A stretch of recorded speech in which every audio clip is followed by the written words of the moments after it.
Hey, everybody, welcome to this episode of Navigating Now Perspective Series. I would like to introduce my host for today's show, Naomi. Naomi is one of our summer interns here at Thoughtium, and we are thrilled to have had Naomi really at the forefront of this incredible perspective series. She not only designed the topic and the conversations, but she's brought our speakers to the table, and I fortunately get to be on the interviewee side of the table, which is really exciting. So, Naomi, I'll hand it over to you. Thank you. And yes, welcome to our second episode of Perspective Series on self-discipline. My name is Naomi. Thank you, Anthony, for introducing me. Um, I am a summer intern here at Thoughtium, and today I will be your host. Now, in this series, we are exploring how self-discipline can unlock individuals, teams, and organizations' success. Now, the perspective experience consists of three parts: an article, insightful conversations, and a toolkit. You can find the article and the toolkit on thorium.com/perspectives. And as a reminder, we go live every Thursday at 3 p.m. Central Time, and you can find all our episodes on thorium.com/live. Now, joining us today is Anthony Ewing, co-founder and CEO of Thoughtium. And while you'll see Anthony on this platform regularly, you see him as a host, but today he will be our guest, and we'll be learning what self-discipline looks like for him and how being a self-disciplined individual influences his team. Anthony, welcome. Thank you How are very you much, today? Naomi. Thanks for hosting today. My pleasure. How are you doing today? Doing great. Yeah, doing great. We're finishing up a busy week here at Thoughtium. We've got a lot of growth within our client and client relationships. We're bringing on a couple of new logos over the course of the last few weeks, and we're introducing a few new exciting offerings to our community. So I love to be at the center of growth, and there's a lot of that happening these days. Sounds good. All right, well, let's start. Now, well, most people know you as the CEO and co founder of Thoughtium. I think it's important for the context of our conversation for people to get a deeper understanding of who you are at your core. Now, I've had the opportunity to get to know you and learn more about you in the last couple of months, and I've learned that you've had a successful career. You completed 6 Ironmans. That was very shocking to learn. Um, you were a collegiate athlete, and now you are a CEO and a small business owner. Now, all of that takes a lot of self discipline, which leads to my first question. Could you share your self discipline journey and what it has meant for you personally and professionally? Oh, starting with the big questions. I can appreciate that as a host myself. Um, most of our community and our teammates particularly know that I am a storyteller at heart. I come from a family of storytellers. So I'd like to answer this question by way of a very specific story that reminds me of maybe where my self-discipline journey began. I think we can all recall those childhood memories that formed who we were, who we are, who we will become. And particularly those kind of inherent behaviors and traits that we carry that make us successful today. And I'm very proud to have been raised amongst a family of extremely hard workers, innovators, business owners, but people that really took ownership of their own development. I was raised in a family with two working parents, both making huge strides in their career, a father that rose the corporate ladder in some pretty amazing ways and found some very authentic ways to lead across multiple organizations. But at the end of the day, as children, we were encouraged to play alone. And how many times my mother would say, just go outside and like find something to do, or you've got the huge basement downstairs, go explore down there. And this was, maybe at a time in this world where it was a little bit, unfortunately, this was a time in the world where, it was a little bit more safe to go out and explore. And so that's exactly what we did every day. And I think a lot of that alone time that I had as a child allowed me to slowly and naturally develop a certain sense of my own self-discipline. Um, from the way that we played to the way that I practiced sports, oftentimes I had to find my own tools, my own fields, my own playgrounds. And I had to do it alone. That instilled in me a sense of creativity and curiosity. Um, but I think also it instilled a certain sense of self-discipline that at the end of the day, I had to kind of create my own experience or design my own experience. And as I grew up, that expanded itself and into kind of, or I should say more so, that allowed me to become the athlete that I always wanted to become, in that I could always find a place to practice on my own. I could always find a drill or an environment that would allow me to practice. And I didn't necessarily need the stimulus, right, that most other people need, either other people or teams or playgrounds. I could just do it on my own. And that gave me a sense of kind of creativity, wonderment, and self-discipline that I still call on today. That's interesting. Well, thank you for sharing that. Um, I think I find it interesting that you said, I found self discipline when I was little, and I had to, play outside and with not even toys, just find a way to entertain myself. I think that could be a lesson for us today. Like we right now in this area we have a lot of entertainment just at our hands, like phones and this and that. Like I think we don't allow ourselves to just create and think and be playful and innovative. So thank you for sharing that with us. You're welcome. Now moving on.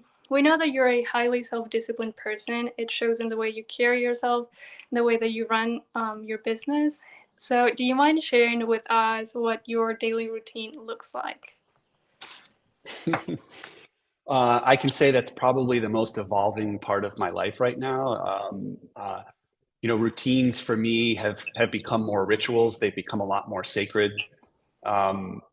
Self-discipline for me has maybe evolved from kind of the grit your teeth and put the work in mentality to more so create and surround yourself with rituals that support and nourish you as a human. Mm-hmm. And that's been a challenge, right? Because as you mentioned, I'm a very goal-oriented person. My whole life I've been in pursuit, whether that's athletically or professionally or spiritually. And being in pursuit means that there are very specific outcomes that you're kind of aiming towards. And you get to those outcomes by putting systems in place that allow you to get there. And you're told that no matter what, at all costs, you make sure that you hit these marks.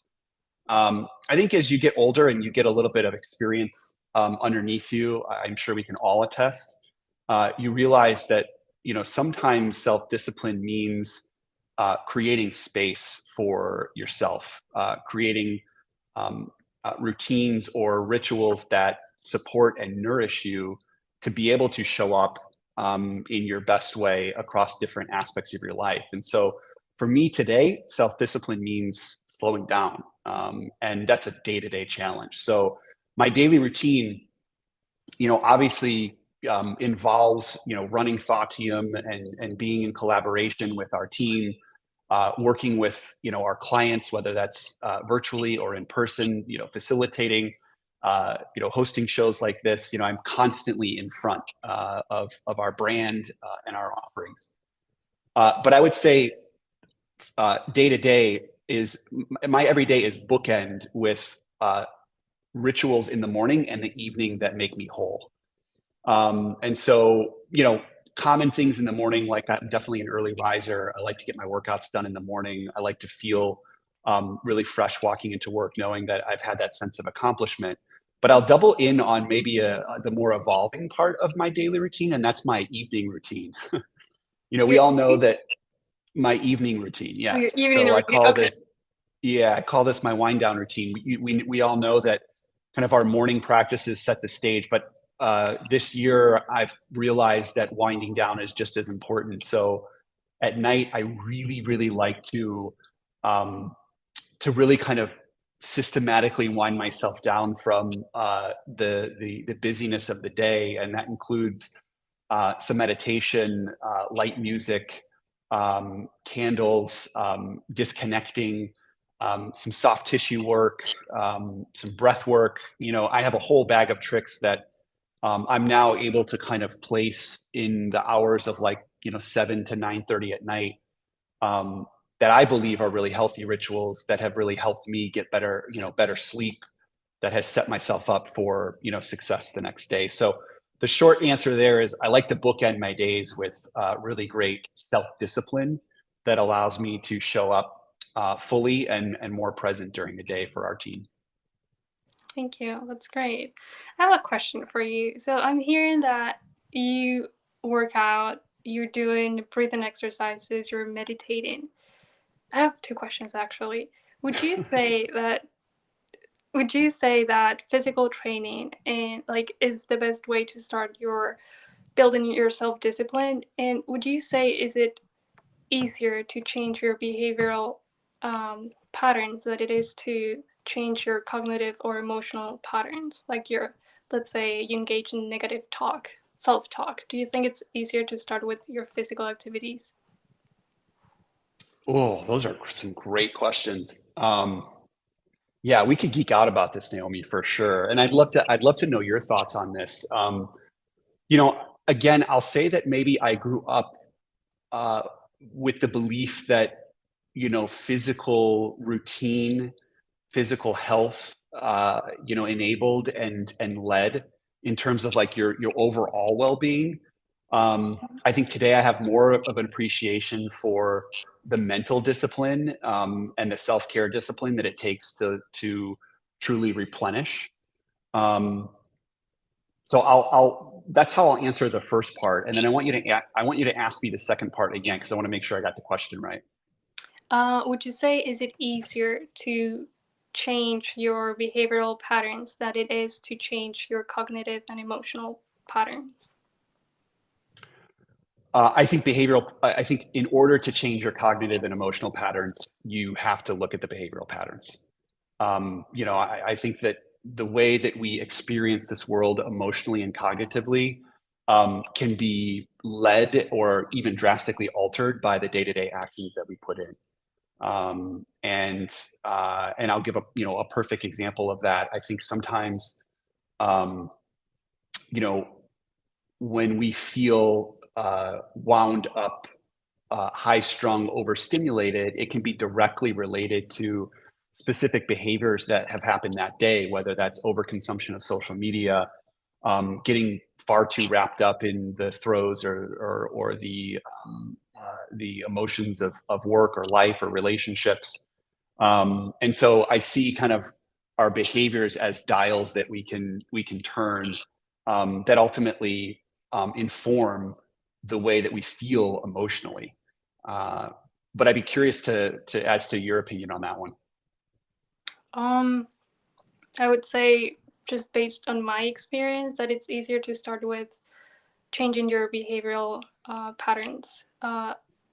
Just because it's something tangible. Like, let's say you started working out, it's easier because even if, I mean, if you're tracking your habits, it's easier to see what you're doing, versus, oh, every time I think this way, or let's say I don't think I'm good enough, or you're just engage in negative self-talk. It's harder to keep track of your progress. I would say with your physical activities, it's easier. So I think that, I don't know, it helps to start somewhere, and it's, I would say, easier to start with your physical activities.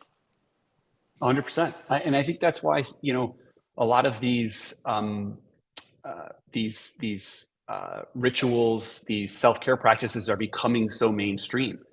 Journaling, meditation, breath work. I think people are seeing the power in these small behaviors and the impact that they can have on mental health, which thankfully is becoming more and more at the forefront of our discussions, both personally and professionally. And so I get really excited when people are bringing new behaviors to the table that, ultimately support their well-being or their mental health. I agree. Thank you for sharing that. Mhm. Now, How do you think being self-disciplined in your personal life has helped you build Thoughtium? Ooh, well, maybe I'll go back to my childhood. I love to go back to childhood stories. I don't know why. There's just something so like intrinsic about going back to your childhood. Um, and I'm probably in a season of my life where I'm making a lot of connections between, my childhood and who I am today as a man. Mm-hmm. Uh, when I was growing up, I was obsessed with basketball. I grew up in the 90s in Chicago. We all know that, the Bulls were winning championships, and every teenager in the 90s was convinced that they were going to go to the NBA and play alongside Michael Jordan, because he made us feel like we could, right? Be like Mike. Uh, and most of that was played out in my driveway. My family had this beautiful driveway with a basketball hoop, and I would invite friends over. Invite is a very soft word. I would almost demand that friends come over and play basketball, kind of round the clock. And I would organize, tournaments. I would organize invitationals where people would come with a team of two or three and play against other teams. Um, we would have competitions, and the winners got Gatorade, and the losers had to drink water.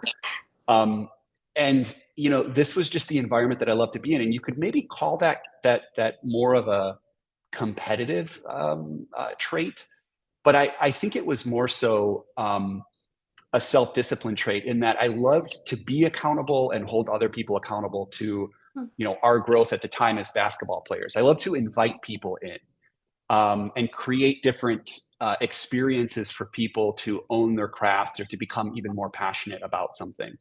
And I think that was maybe the beginning of this growing passion throughout my life to design and deliver great experiences, which is what we get to do every day here at Thoughtium. But that was through putting in the work and encouraging other people to kind of step in the arena with me. And so today, the way that plays out, particularly in the way that I have the privilege of leading Thoughtium, is that I get to invite people into Thoughtium as an organization and as a platform. Our proverbial, driveway basketball court is a place for all of us, our teammates here at Thoughtium and our community, to come in and sharpen their craft, to get better, to be inspired by each other, and to compete and have fun and tell stories.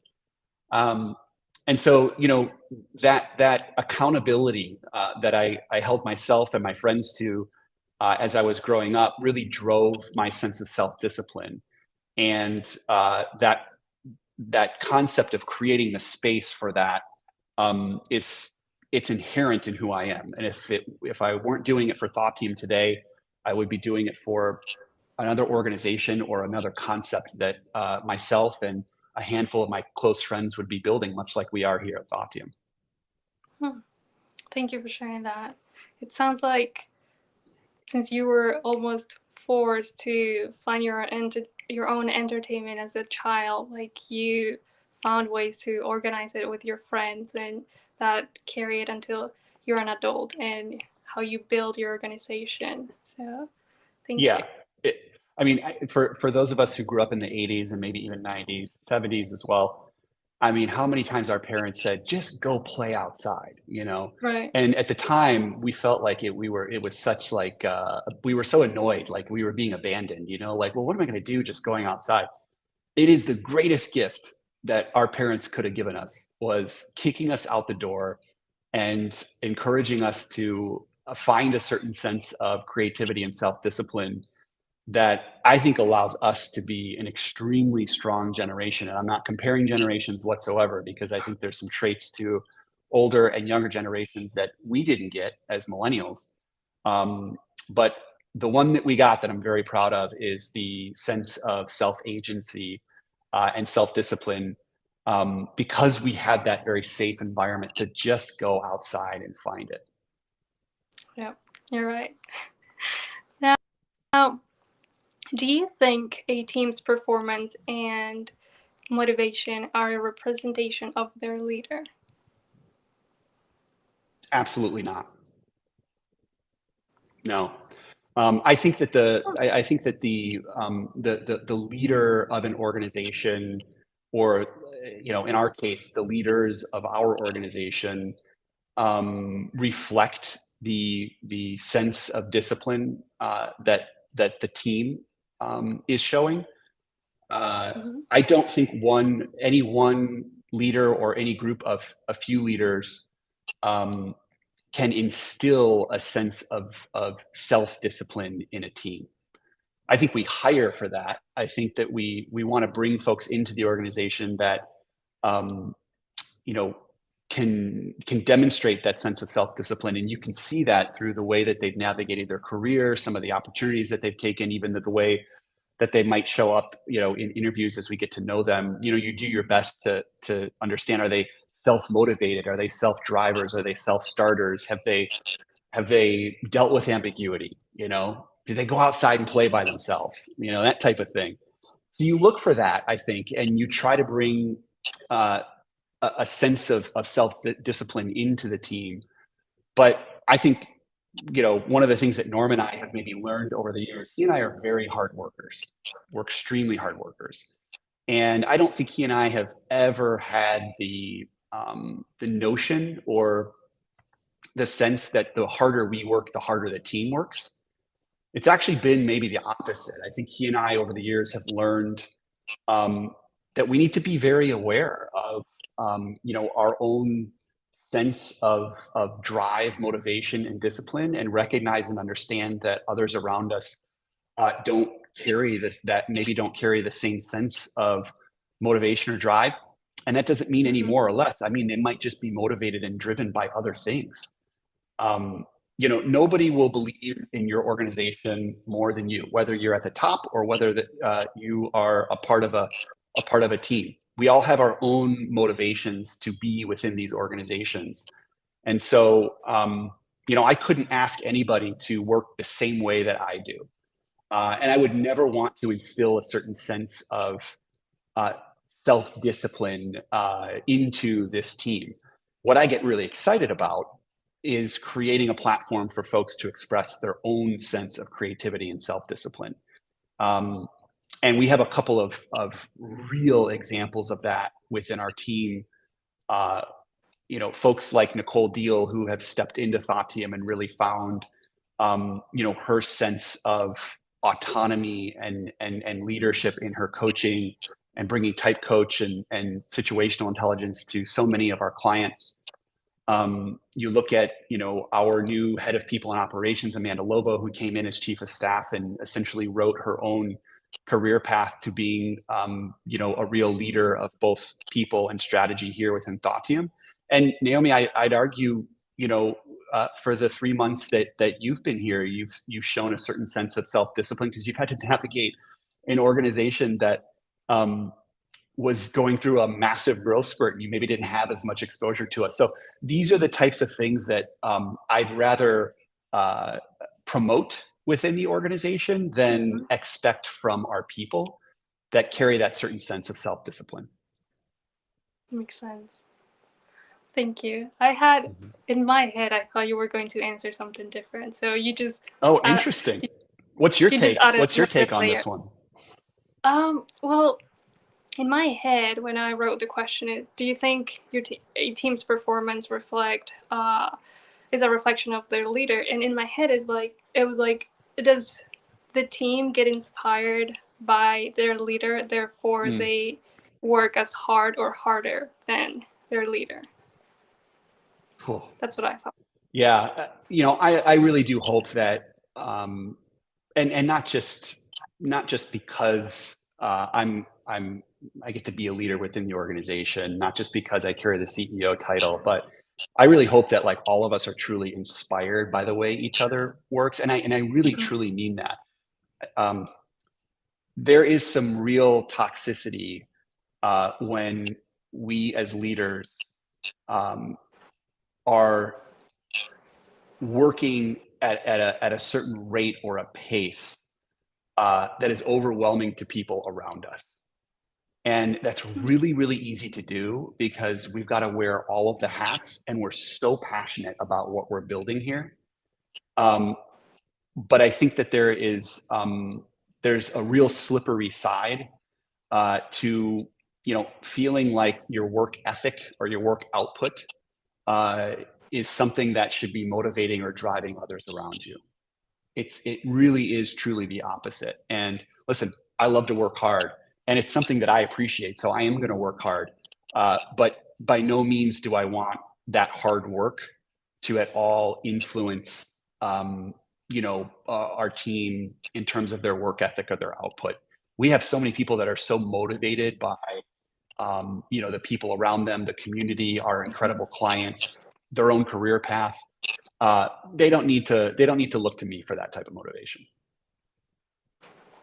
Makes sense. Thank you. Yeah. Well, I don't know if I should ask you this question now, but sure, you should. What advice would you give to other leaders about their ability to influence their teams through self-discipline? Well, I appreciate you asking this question as well too. I would hope that our team would reflect that. Seeing seeing Anthony kind of like in the center of this organization, rolling his sleeves up. There's nothing that I would ask anybody to do here at Thoughtium that I wouldn't want to do myself or that I haven't done. So being a bit of that player coach is a piece of advice that I would definitely give. I know so many of us who are growing and scaling businesses are really adamant about putting layers in place that allow you as the leader to like truly lead. But I think sometimes we mistake that for displacing ourselves from the day-to-day work that I think we're all really responsible for. The reason that I can be an effective leader is because I'm in the work every day with folks. And some of the best leaders that I've worked for, I always say, can stand in front of their organization and inspire the team 2 to 3, 4 years down the road. And an hour later, they could be in a very specific meeting, sitting at a table with 3 or 4 of their employees and know just as much about a very acute topic as anybody else in the room. To me, like that is what I aspire to be as a leader. It's never to sit atop a perch of a massive organization or even a small organization and be solely responsible for the future direction of the firm. I always want to have a part of the heartbeat or be a part of the heartbeat that drives the firm every day, which is why, we'll probably never grow Thoughtium to be a 50,000 person organization that would require someone like myself to be, only involved in certain layers of the organization. Our team is made up of just incredible folks that want to do the work every day, but also want to build a business and understand how the business works. And I'm no exception. Like I love our work. I love our client relationships, and I want to build a business. So those are the two things that I love doing. And that's the advice that I would give, any leader is, make sure that you're able to demonstrate self-discipline by being in the work and not by, separating yourself in a way that people don't see you as a part of the team. Yeah, I agree. Well, thank you, Anthony. And I'm sure people are feeling inspired and empowered just by listening to this. Before we conclude this episode, I would like to switch things up a little bit with a quick rapid fire round. I have 3 questions I know these for well. you. You do? Okay. And I would like for you to answer them with the first thing that comes to your mind. Ready? Great. Yep. Okay. What are you currently reading, listening to, or watching?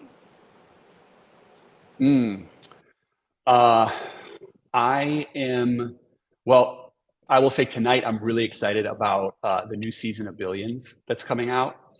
Bobby Axelrod is back, and that's exciting me for sure.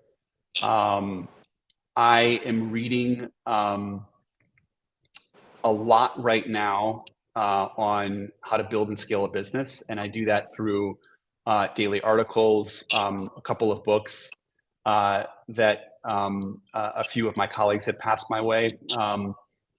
and you said listening to. On my walks every morning, I've been recently listening to a podcast that I love, and I know Norm loves, and a few others on our team, the Rich Roll podcast. I would highly recommend this to anybody. You know, Rich has just an incredible presence around others. He brings out the best in people in terms of interview style and skill.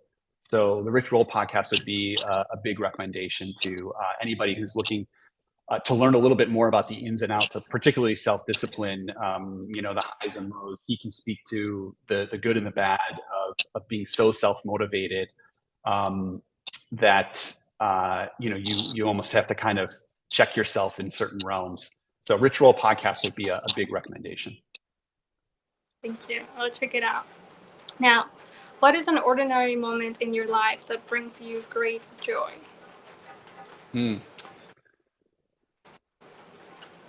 Well, I get to go back to my childhood yet another time here in this episode.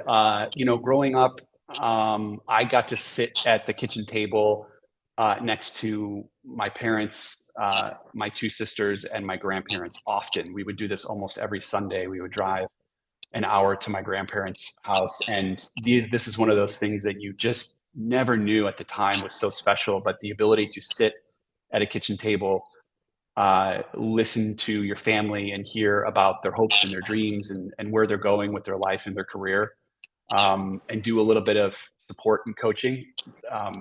Those were ordinary moments that at the time I was maybe not recognizing were the most formative moments of my life. And today I get to do that in small pieces, whether that's with family or with friends. If I get to sit at a table with, you know, having a nice meal with people that I love, it's what is maybe my most favorite small and big moment for that matter. Thank you. That's really sweet, and I agree with you. And the third one, think about something you admire about yourself and fill in the blank. If the world were more like me, it will be telling more stories. Okay, yeah. Now, thank you very much, Anthony, for being here and for having this conversation with me. Thank you. I so appreciate it. You know, maybe I'll steal the last minute or two of this episode because you've done such a great job, Naomi, of facilitating this conversation. I know that there's been a lot of prep going into this. You are one of our interns that we've had come through that have really focused on putting forward a unique perspective on behalf of Thoughtium. I would love to hear a little bit about, you know, what have you enjoyed about this experience, and maybe what are one or two things that you've learned as you've developed this perspective? I know it's not over yet. We've got part 3 next week, but what are some of the things that you've really learned going through this? I would say something that I've learned is something that it was challenging for me, but I really appreciate it now, is to work with a team. I'm still in school, so it's been a little bit hard to understand what it actually means to work with a team and to get feedback. But it's something that, just let's say for the article, like when I was writing the article, it was a new experience to send my article, like just the drafts, to other people for them to review it, and that was very uncomfortable. But after it was done, I was like, wow, that was amazing, and I would have never been able to do that on my own. So I think gaining an appreciation of what it actually means to work with a team, it's one of the things that I've enjoyed a lot from this experience. That's phenomenal. What else? I've loved working on the Perspective Series, doing the research. I've realized that I really like doing research and working on my own, like reading and taking notes. But yeah, that's been a highlight of this experience as well. That's great. Yeah, I think it's a good reminder, you know, that not everybody you know, has this wealth of experience of working in different teams. And we're just so thrilled to have had you for the last few months, and I'm glad that you got a sense of the team, even though I know you've been working more exclusively with a few of us. You've had good exposure across the team, and I'm really glad that that was a part of your experience. We have a very, very special team here at Thoughtium, so I hope we didn't ruin any future team experience that you could possibly have. I hope it really was a great foundation for you, and I also really appreciate the comment about giving and receiving feedback. That's something that we're working on every day here at Thoughtium, Thank and you. we appreciate you being a part of that. Thank you. Cool. All right. Well, maybe I'll wrap things up here. Naomi, thank you so much for hosting this episode. We're so thrilled to have you. We've got part 3 of this perspective series next week, and I'll put it up here on the board. Part 3 is going to be, again, a continued discussion on unlocking the power of self-discipline. We will have our very own Amanda Lobo and Faith Stull. Amanda and Faith are going to talk a little bit more about the practical application of self-discipline and what that means for us in terms of how we can instill self-discipline every day. And so we're excited to have Faith and Amanda at the table next week to round out our perspective series. If you didn't check out last week's episode with Brad Israel, it was amazing. Just a lot of little nuggets from Brad around discipline and how it helps him with his career and his personal life. So you can find all of our perspective series at thoughttium.com/perspectives. You can see all of our Navigating Now episodes, including this episode, at thoughttium.com/live. I think Naomi has already said goodbye. So Naomi, thank you so much. We will see you all next week, 3 o'clock every Thursday, thoughttium.com/live. We'll talk to you soon.